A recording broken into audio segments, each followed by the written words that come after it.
Hi everyone, I hope you're awesome today. In this live today, I'll go live with my friend Carrie Bennett.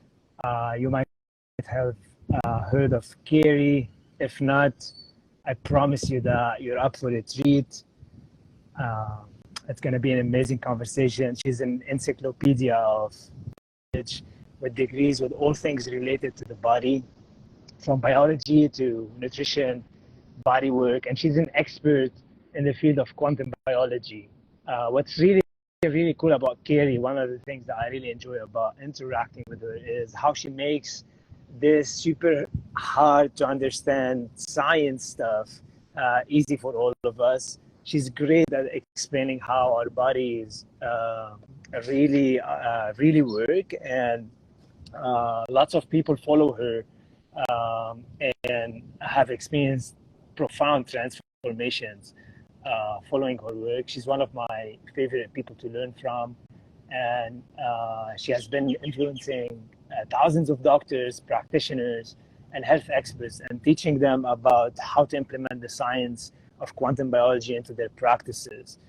And so if you're someone who's struggling to get out of bed, if you're feeling drained and constantly fatigued, not having enough energy to do the things that you want to do in your life, not having enough energy to exercise, perhaps feeling frustrated that you're not functioning at your best and contributing to the world the way you dream to, if you come up to the end of the day and you're feeling like you've been chewed up and spit up, dragging yourself, feeling like you're carrying a backpack full of rocks on your back, then this conversation is going to be extremely fruitful for you, and it's going to be very practical.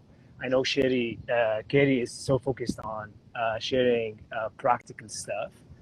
So let's see. Okay, so just see the request from Carrie.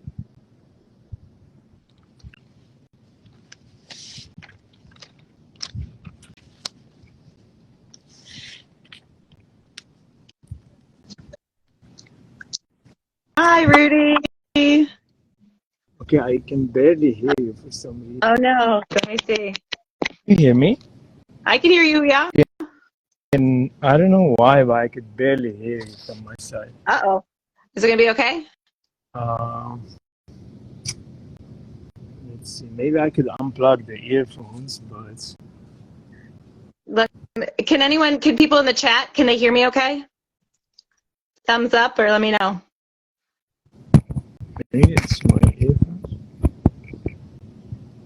I could hear you, but try now. How is it right now? Okay, right now it's. How are you? I just unplugged my earphones and it's better. Okay. Can you still hear me Cool. well? Yeah, I can hear you, Roudy, just fine. Awesome. Great connecting with you. It's been a while. I know. It's so great chatting with you. I'm excited to chat today. Yeah, absolutely. I was taking a look at your new program, the Adrenal Fatigue program, and it actually blew my mind because I thought, well, this is exactly the type of stuff that a lot of people in our community would be really excited to hear about. And at least from my own experience, I see a lot of people struggling with energy, feeling fatigued all the time. And most often, those people are not learning about the things that truly matter. They have not been taught by their doctors, by the health experts that they're following about the fundamental things that truly matter to energy and aliveness.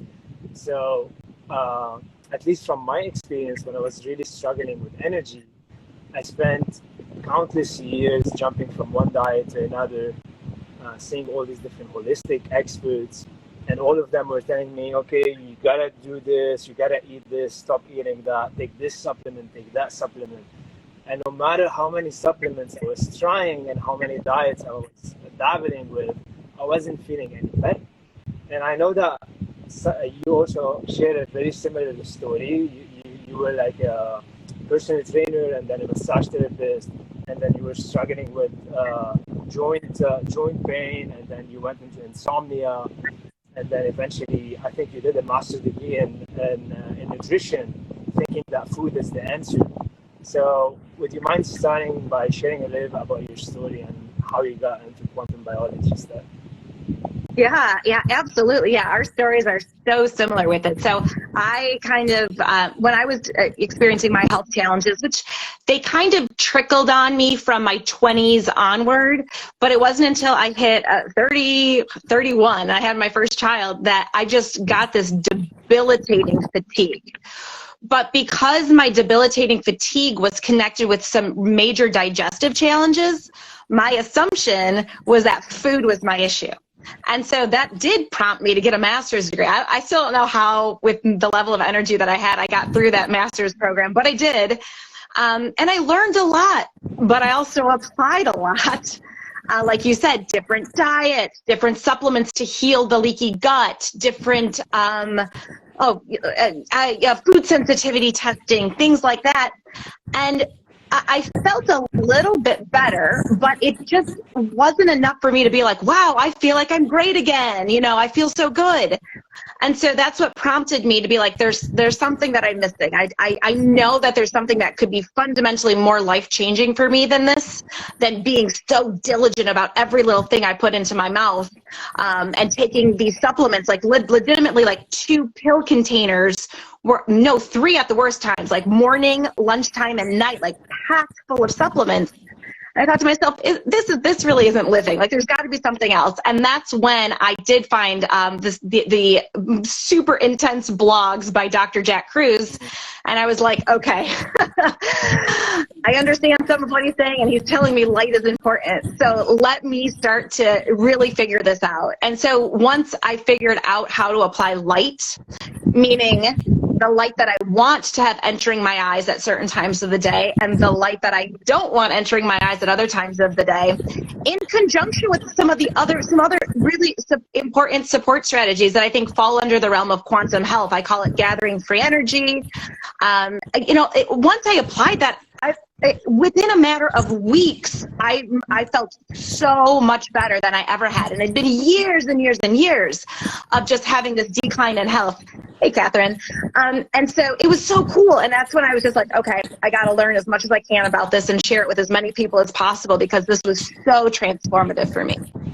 Absolutely. I'm actually so grateful that you went through this, because I personally learned a lot from you. You're probably one of my favorite people to learn from. One of the things is, like, oftentimes in the field of quantum biology and quantum physics, it can get like extremely intense, like the type of information. And if someone is not truly passionate about it and like a good communicator, it gets boring. So one of the things that I truly enjoy learning from you is like the level of passion and energy that you have. And you mentioned something about when you got your master's degree, you were like not even sure how you're processing that, because your brain was not functioning at its best. You were not able to learn the way you wanted to, and you were experiencing those food anxiety, right? Like when there's so many people telling you about what you should and what you should not eat, and you're continuously thinking, oh my God, should I eat this? Should I eat that? What type of food is best for me? It almost creates a lot more anxiety than good. And I kind of like went through the same experience, and all of these different health experts recommending all these different companies, supplement companies. And at the time I decided that I wanted to travel and get into a new experiences in my life, because I hit a rock bottom after getting fired from my job as an engineer. And I was in a very, very bad place in my life, where I found myself one day waking up around 11 a.m. from bed. And I was like literally looking at the ceiling, completely paralyzed with sadness and fatigue. And I could not find a compelling reason to leave the bed. And I did not have any energy. And then somehow that same evening, I stumbled upon a sentence from Albert Einstein that really struck me like a lightning bolt. And it said, it's insanity to keep doing the same thing again and again and again and expect different results. And that really hit me, because I realized, okay, for the past 22 years, I've been really depressed, really anxious, suffering from ADHD. And I have been doing the same thing again and again and again and trying to expect different results. And at that point, I did not know what type of different things I could do, but I made a decision. I made my mind, I'm going to get better.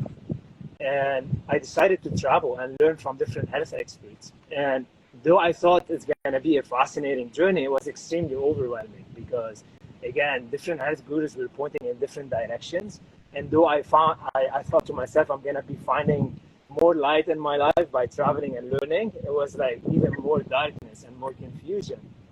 And that one night, I was surfing the internet, completely lost in the universe of information, and I stumbled upon an episode by Dr. Jack Kruse, and I think it was called Artificial Light is Killing Us. And to be honest with you, at that point, just like you mentioned, my brain was completely unfocused and I could not process information. And everything Jack Kruse was saying seemed to fly over my head. But the one thing that really stuck with me is one sentence. He said, "You cannot get well in the same light environment that made you sick." And I was like, whoa, because at that point I was like, I already like tried all these different diets, supplements, and nothing was working for me. So I took Dr. Jack Kruse to heart without understanding really like the deeper meaning of what he said. I decided to go on a farm and volunteer for 6 weeks. And during the farm, I was sleeping in my tent for 6 weeks, being exposed to natural sunlight during the day and fire and candlelight during the evening. And I did not know what I was up to, but in a matter of 3 days, literally, Carrie, I find myself literally transforming, having a lot of energy, great focus, great motivation that I've never experienced in 25 years. And I could not understand what was happening. I'm like, what? Like, what is that? So you mentioned that one of the fundamental transformative thing in your journey is basically learning about those two fundamental steps, getting a lot of morning sunlight or maximizing healthy light during the day, and on the other hand, eliminating junk light at night. So could we start talking a little bit more about the importance of getting morning sunlight and optimizing healthy light? Yeah. Absolutely. It's so key, and it's the foundation of pretty much everything I teach because of how important it is. And so, but first, I kind of want to walk someone through, let's walk through a traditional day, right? A traditional day is something along the lines of waking up, maybe let's say 6 o'clock in the morning, looking at a phone screen, staring or turning on any lights in the house, any bulbs in the house, maybe to take a shower, do makeup, cook breakfast. Then likely we get into a car in our garage and perhaps put on sunglasses before we drive to an office. And in that office, we're under whatever office lighting is present. We may have a window, we may not have a window access to it. Again, sunglasses go on at the end of the day as I'm driving home, and then I go home and let's say I want to flip on lights in the kitchen when I'm making a meal, or I want to watch a movie late into the night, or just scroll on my phone and read some stuff on social media. That is a very typical way to live our day, but it's a very unnatural light signaling that's happening when we do that. And here's why. It's because our brain has a clock inside of it called the suprachiasmatic nucleus. It keeps time for every single cell in the body, and it requires the input of light through the eyes. So it basically translates the light that's entering the eyes into a time of day, and that time of day then syncs what we call our circadian rhythm. And every cell depends on accurate information to know, oh, this is the middle of the day. We have to kind of be in go mode, find food, find shelter. There's an optimum time for fertility, right, happening. Or it's repair mode. Okay, we kind of have to shut down certain processes, and instead we have to go more into repair and rejuvenation. And so the brain is communicating that message to the cells, but for the brain to communicate that accurately, it needs to receive certain light signals through the eyes. And so here's what happens, right? In an ideal world, we would be waking up with the sunrise or perhaps dawn, and those wavelengths of light are very much rich in red and infrared. It's very soothing. And those soothing wavelengths of light have an ability not only to kind of prep our mitochondria for the day, I'll call it, but also prep our skin for more intense wavelengths of light later on in the day.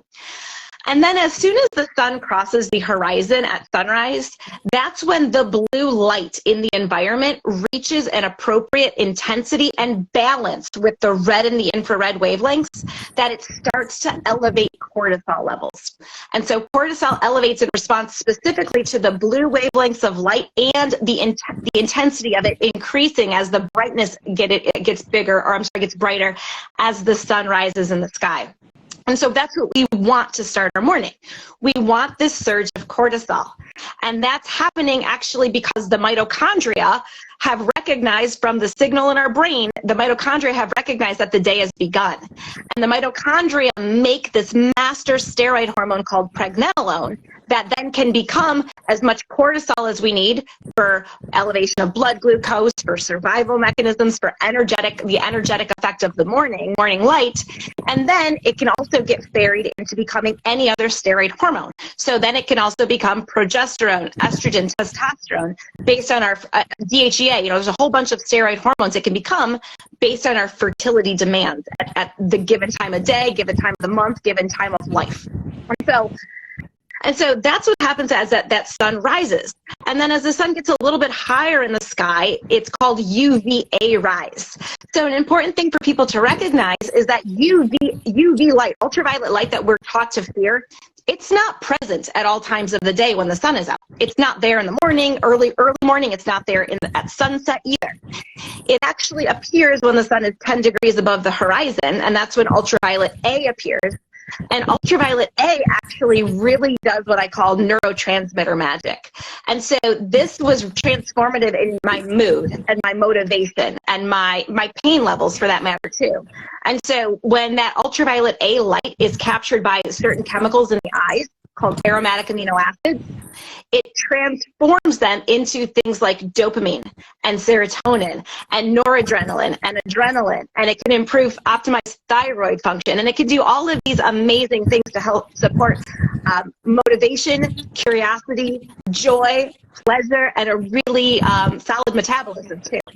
And so that's just from when the sun basically crosses the horizon to when the sun reaches 10 degrees above the horizon. Those wavelengths of light are so key for really starting our day off right. We're designed to capture those wavelengths and use them to signal certain pathways and processes in the body.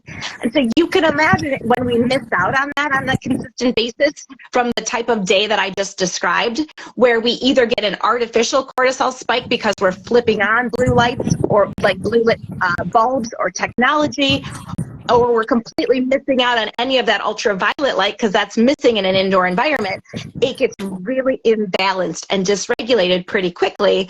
But it definitely would describe, Roudy, why you would be lying in bed at 11 o'clock in the morning, not having the motivation or the energy to really to know what your next move was. I was the same way. It's like, okay, I have to do this because it's a requirement, but I wasn't motivated to do it. And now I'm so motivated to go outside and get that morning light because I feel so much better when I do. And that's just the first half of the day. And so we can go into the second half and blocking it at night when you're ready. Yeah, absolutely. I love what you just shared. And what stands out to me the most is that oftentimes I'm talking to people, they're feeling extremely drained, lacking the energy, and they're confused about what they can do about it. But they tend to underestimate how much little things could create an amplification of cascading effect, especially with light, right? Even one photon of light can make a big difference. And the right photon at the right time of the day can create magic. But the wrong photon of light at the wrong time of the day can really make you sick, depressed, obese, and disrupt your hormones. And one of the key things, as I'm listening to you, I'm thinking to myself, we have all these trillions of cells in our bodies, and each of those cells have a clock in front of them, working together, all together, syncing together to determine what time of the day it is, and to help our body know when to do what. And it's with this information that these clocks are gathering from light that actually it determines the quality of our sleep.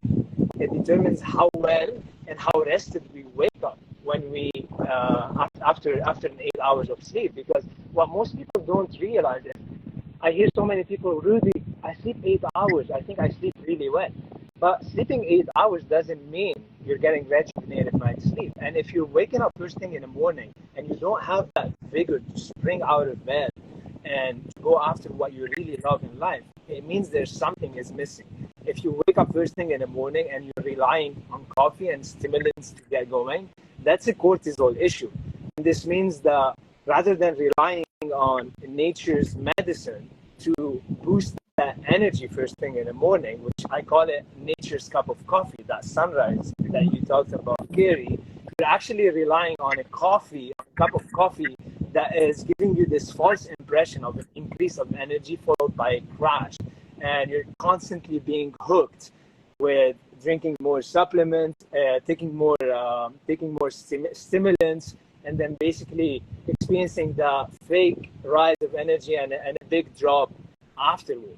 So that's a big thing. And what I want people listening today to realize is that it doesn't take a lot of time to start feeling that tremendous transformation, whether you're struggling with low energy or fatigue, or you come to the end of the day and you're feeling like you've been chewed up and spit up and you're like frustrated because you want more energy to spend more time with your family, to attend to your hobbies. Implementing those simple things that Carrie is talking about is absolutely transformational. And when you start your day in the correct manner, you set yourself up for a great day. And when you set yourself up for a great day, you start slowly setting yourself up for a great life. And before, I did not realize this.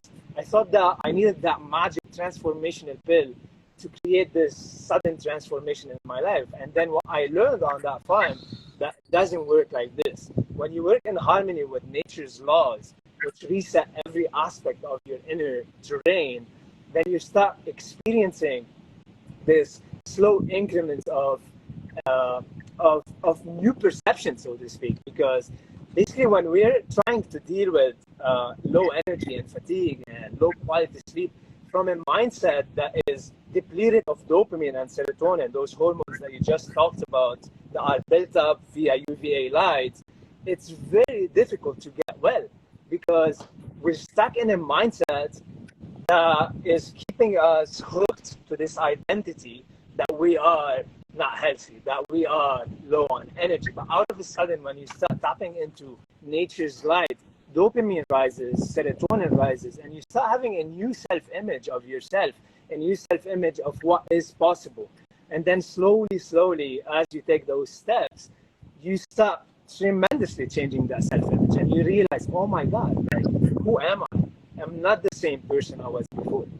And what I want to really touch base on is when I was on the farm, I was fascinated by that transformation. But when I came back to the city, though I kept a healthy light exposure and sunlight exposure, within a matter of few weeks, I fell back into my old terrible routine of staying up late at night, waking up feeling exhausted and unmotivated.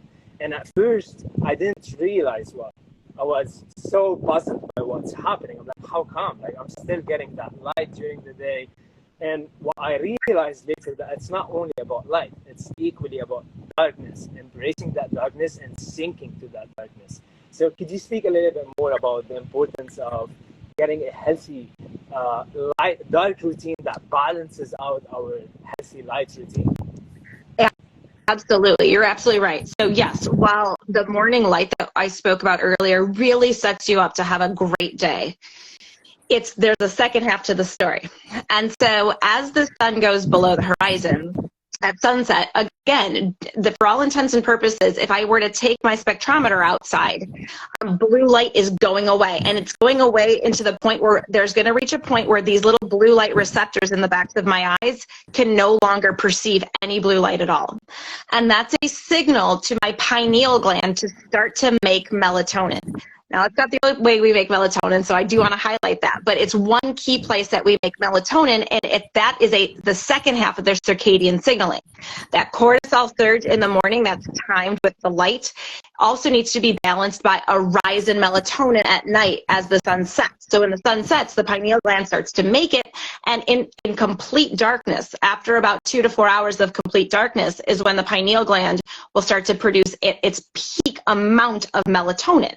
And so that's the circadian signature that it is nighttime and it's time to go into repair mode, which is perfect because there's a lot of what I call regenerative hormones that come together at a key time of night. So this goes back to where you were talking about how you might have some acquaintances or colleagues or friends who say, oh, but I sleep 8 hours, so why does it matter when I sleep those 8 hours? Well, it's because around 10 p.m. is when we were designed to really have elevated melatonin levels, super low cortisol levels, an elevation of a chemical in the brain called adenosine, and an elevation then of some key hormones such as human growth hormone and other repair hormones that initiate not only the onset of our sleep, but also initiate this deep tissue repair, this cellular repair that happens during the first half of the night that we are asleep. So the first 4 hours of our sleep cycle are meant to be timed with a sleep time of approximately 10 p.m. and those 4 hours are where the body repairs. The latter 4 hours are when we do more like dreaming, and that's more memory integration. So if I'm looking to physically repair the tissues of my body, I would like to time that in conjunction with when all of these repair hormones sync up in a circadian fashion. And so why would my light environment matter? Well, if I perceive blue light entering my eyes, and some people also actually have a skin sensitivity to blue light because we have blue light receptors on our skin as well. But for the most part, the majority of people, if they perceive blue light entering their eyes from their environment after sunset, that is when their pineal gland starts to suppress melatonin because the thought is, oh, another day has started. So we have to suppress melatonin and instead elevate cortisol again. So we get another surge in that steroid hormone pathway that's supposed to be low at that time of day. And so you can imagine the downstream ramifications that happen when you get that switch.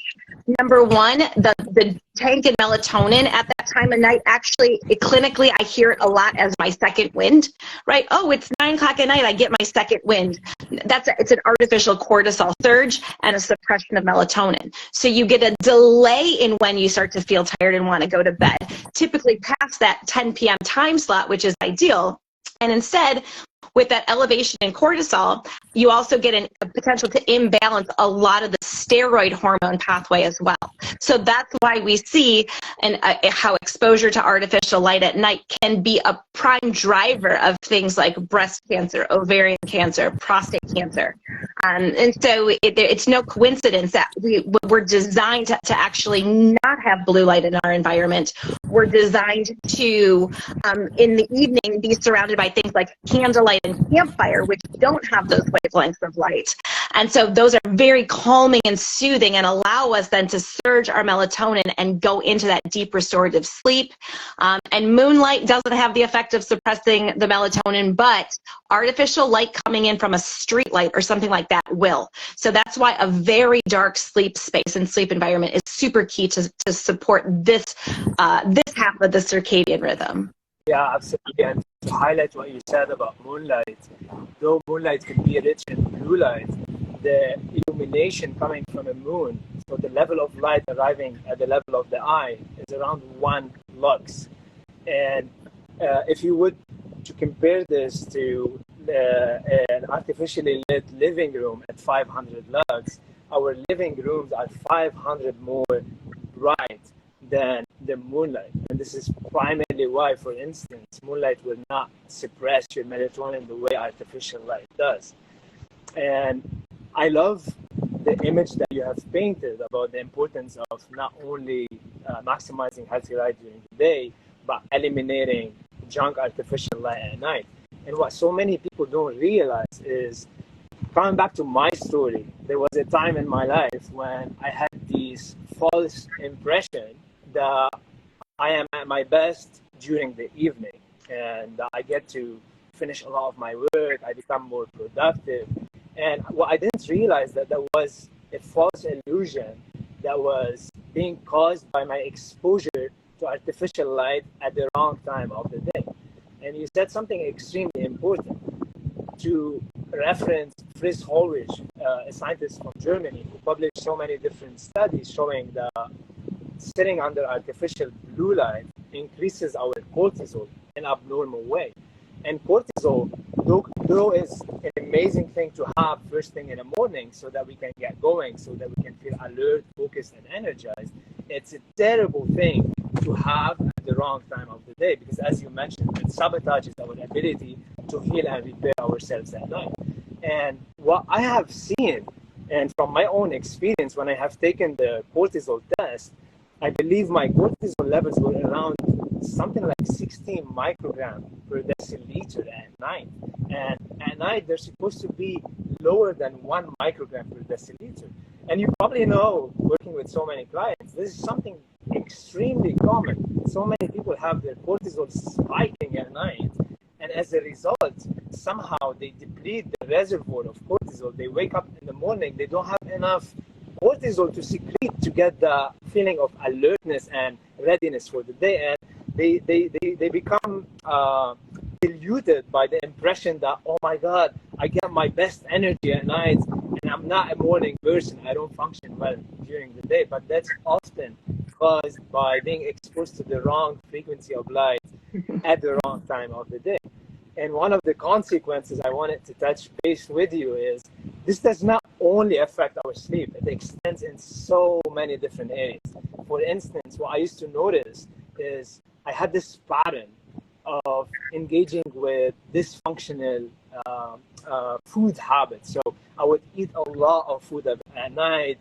And what I started realizing that the way it happens is I'm sitting down on my computer, there's all this blue light in my eyes, I'm surrounded by all these LED bulbs, and I'm feeling super wired, I want to get things done. And suddenly, without even being conscious about it, I find myself in front of the fridge, opening the fridge, and I start munching on all these different carbs and sugars.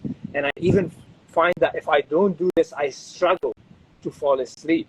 So can you talk a little bit more to that? What's the relationship between artificial light and the hormones that cause us to become extremely hungry and experiencing food cravings at night?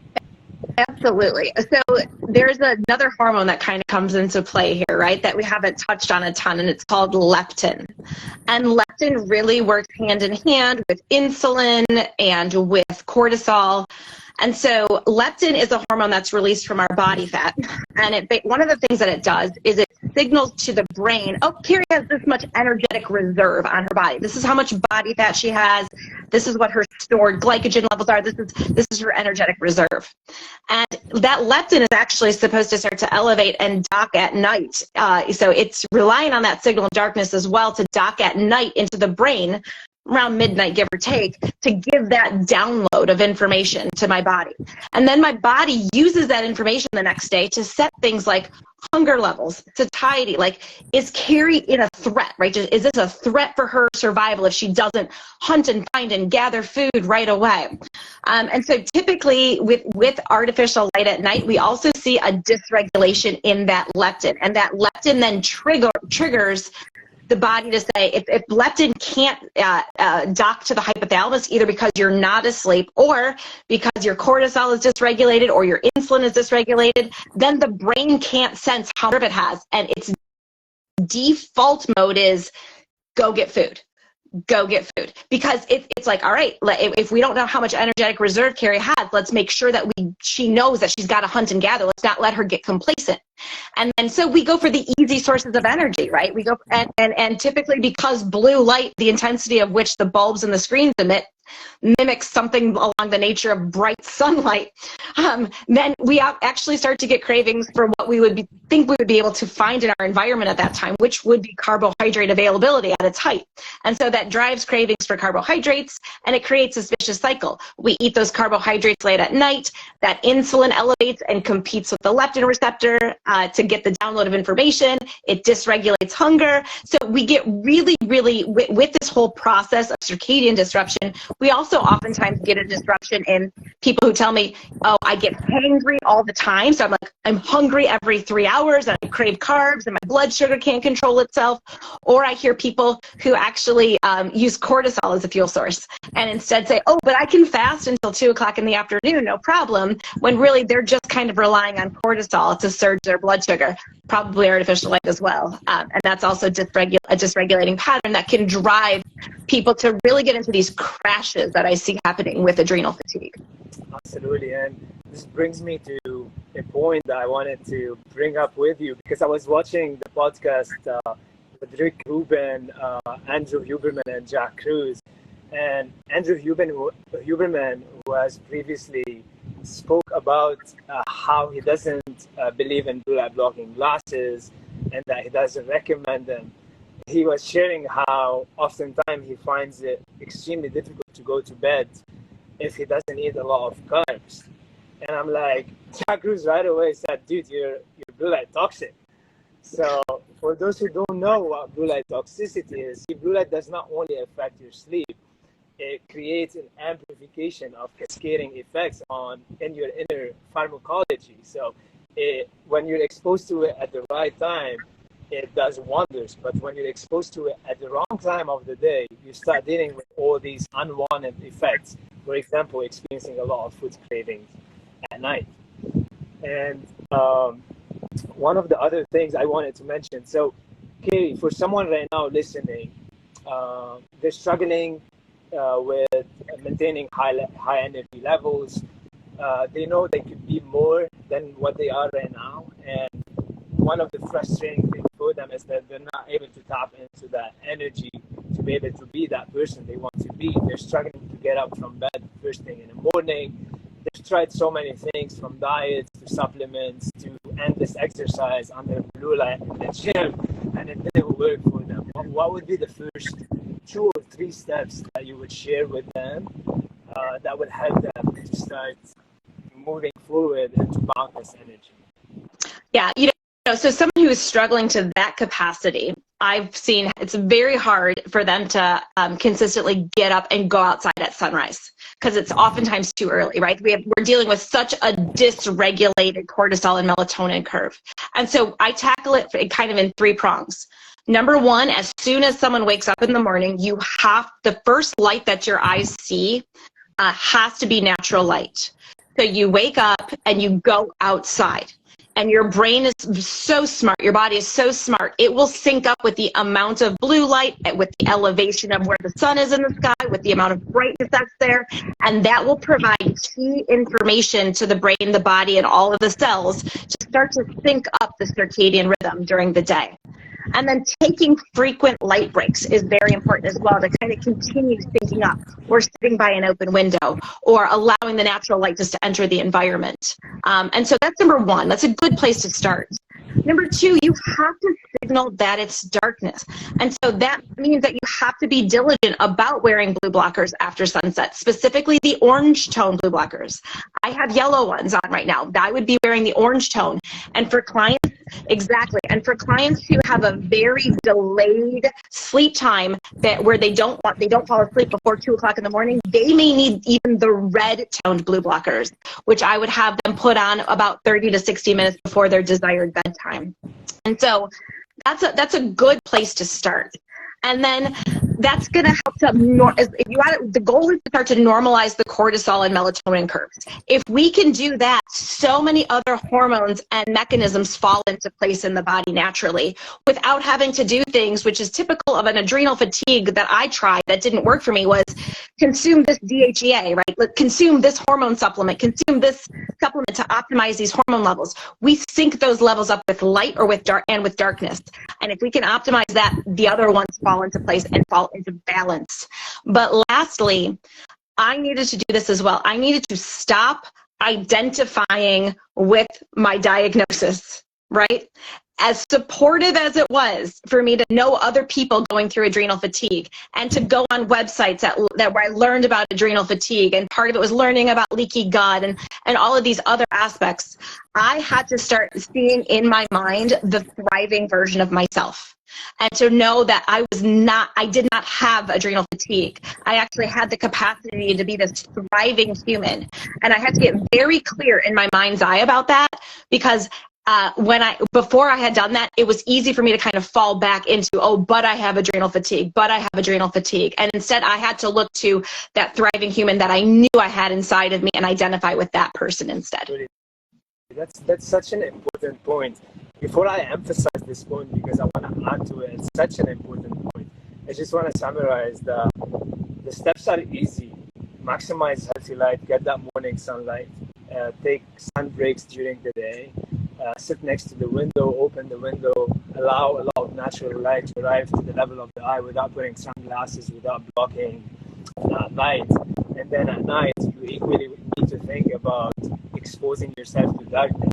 And this does not only mean sleeping in a dark room, it means that after the sunset, your body needs to have the right signal that it's getting dark, because in nature there's this sequence that happens that moves us from the sunset slowly to darkness. And light is information that will signal to your nervous system that it's time to prepare for a restful night's sleep.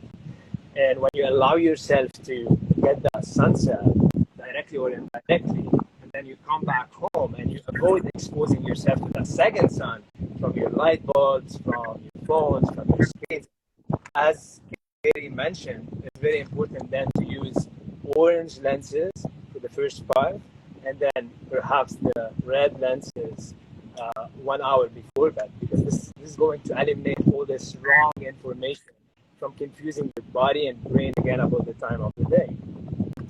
And then what you mentioned, Carrie, about mindset, it's extremely important, because oftentimes we just underestimate how powerful our minds are.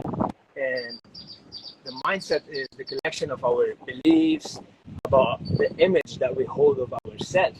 And oftentimes when we're stuck in a mindset that we're sick, we just so attached to that identity.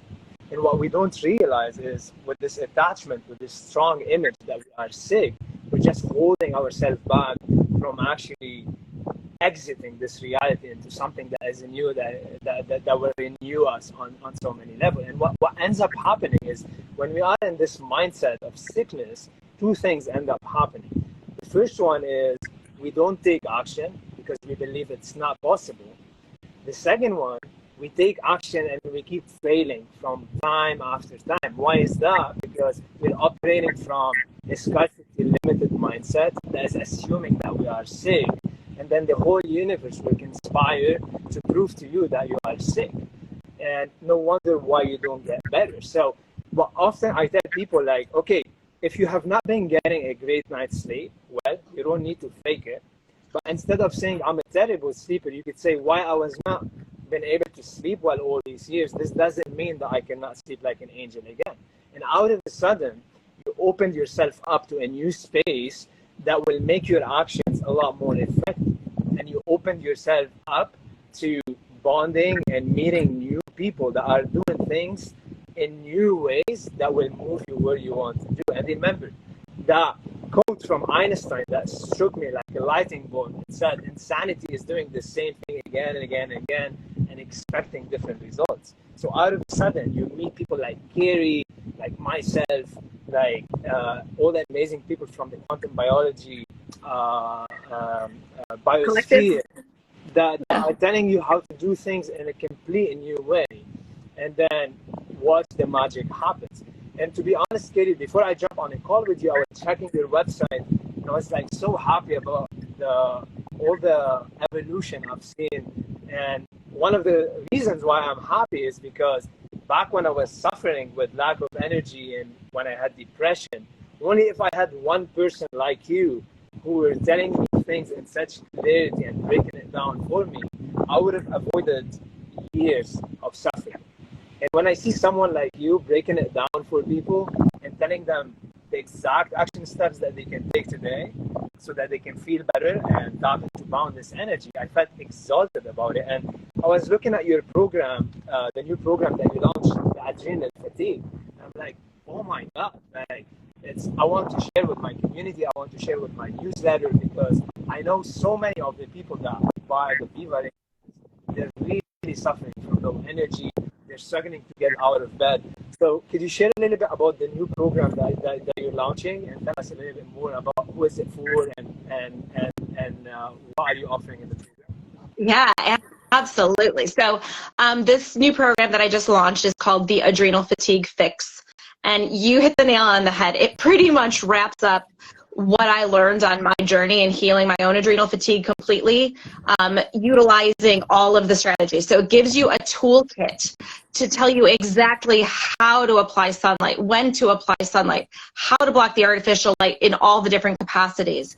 It talks to you. I also talk substantially about, you know, energy is beyond what we eat, right? Energy comes from light. It comes from the earth. It comes from nature. And so there's a huge component to gathering energy in our environment. There's a huge component too. So for those of us who have been in this state of chronic fatigue or circadian dysfunction or adrenal fatigue for a long period of time, there are certain parts of the brain that need to be rewired, right? The body tries to downregulate certain stress pathways because it recognizes it's not a good space to be in. But we actually need to start to rebalance and rewire the brain. So there's a whole section on rewiring the brain. There's a section also on supporting gut health, because, and it's not about, hey, you have to do this strict elimination diet. It's, wait, I recognize that with adrenal fatigue, you likely also have low stomach acid, like I did. You likely have a hard time, you know, digesting and absorbing your nutrients like I did, which can further compound things. So let's break that down. Let's talk about how we can really support that for you as well. And then at the there's sleep, right? We talked about sleep. There's a section on sleep. And at the very, very end of the course, yes, these are some supplements, adaptogens, things that you might find to be beneficial, but they are by no means the foundation you need to lay when it comes to getting over fatigue or adrenal fatigue. They are a supplement, and only a subset of the population needs to supplement stuff like that. Really, the other strategies that we've talked about can go so far in helping people on their healing journey. So if you sign up, it's ongoing, but I'm offering like this initial discounted price and this deal where if you get it before June 15th, you get it for $100 off. Plus, you get 4 live Zoom Q&As with me for 4 weeks in a row. Plus, you get a 1-month access to my community. It's called Living Quantumly, where we also have 3.5 hours per week of live Zoom Q&As. And we geek out about this stuff, right, Roudy? People come with their questions, and people come with their like, hey, what about this viewpoint of the universe? Like, we go there, and it's just such a cool place to engage with people on so many different ways, both supporting health, but also supporting learning as well. Wow. Okay, you're always walking the extra 10 mile, not even 1 mile. I'm surprised to hear about like how many things you're adding to the course at the price that I've seen. I think it's phenomenal. I'm definitely going to send an email to our community to let them know about this course and let them know why that course would have saved my life 7 or 8 years ago when I was really suffering from low energy and depression. So I think that's wonderful, Carrie. And what I wanted to add to this, there was something I wanted to bring up, completely slipped my mind. But anyway, I just want to say for everyone who's on the call right now, I mean, take advantage. If you have any doubts, any questions, any insights, any things that you're not sure about, just drop us a question, and we're happy to answer. This is a two-way conversation. I don't want you guys to be listening and being passive about it. One of the profound ways we learn usually is by being active, because the mind is always looking for creative ways to learn. And this happens by interacting. Carrie mentioned in her course, one of the beautiful things is that you're going to interact with Carrie with questions and answers. You're going to have a community of people who have different doubts, who have different situations. And only by bonding with others, by coming together, we actually learn. Most people have the perception that if they sit down behind a screen and they're listening to an expert talking, that they're gonna learn the information and that the information is going to transform their life. But it doesn't happen that way. This is not the way we learn. We learn by asking questions, by interacting, by bonding with other people, sharing our struggles. So if you have any doubts, any questions, feel free to drop us a question right now. Otherwise, we'll end it here. And I want to thank you so much, Carrie, for making the time to jump in on a call with me. It's been so amazing to connect with you after all this time. I've been like extremely busy with geeking out on the light designs that I'm working on with some other engineers, and I can't wait to have one of the concepts ready as samples so I could send you something, because it's going to be extremely exciting. But yeah, other than this, it's been amazing to connect with you. Likewise, Roudy. I love just how much talking about this information just lights you up. It just makes you glow. It's just so nice to connect with someone else who's passionate about it like this and just wants to help people. So it's been a joy. And again, reach out anyone if you have any questions. There's a link in my bio if you want to check out the details of the course or sign up. So take care, everyone. Someone just dropped the question. Maybe we could end by answering this. Yeah, how much time exposure do we need for cells to create easy water? Oh, that happens very quickly. It's the infrared wavelength range of light that supports a building of the exclusion zone water that you already have. So that can happen legitimately within minutes as long as the light that you're under has around the 3,000 nanometer wavelength, which means that the sunlight has to feel like heat to you. It has to be felt as heat. And if that's the case, then you can expand that exclusion zone water battery fourfold, and it can stay that way for a while. So I like people either to use sunlight or even the sauna for little hits even throughout the day to recharge that exclusion zone water battery. Amazing. Thank you so much, Carrie. Yanima, thank you so much for the love it's received. And this is going to be saved, and we're going to post it on our page in case you want to come back to it time after time. And yeah, have a wonderful day, everyone. Thanks so much, Carrie. Thank you, everyone. Love you. Bye. Bye.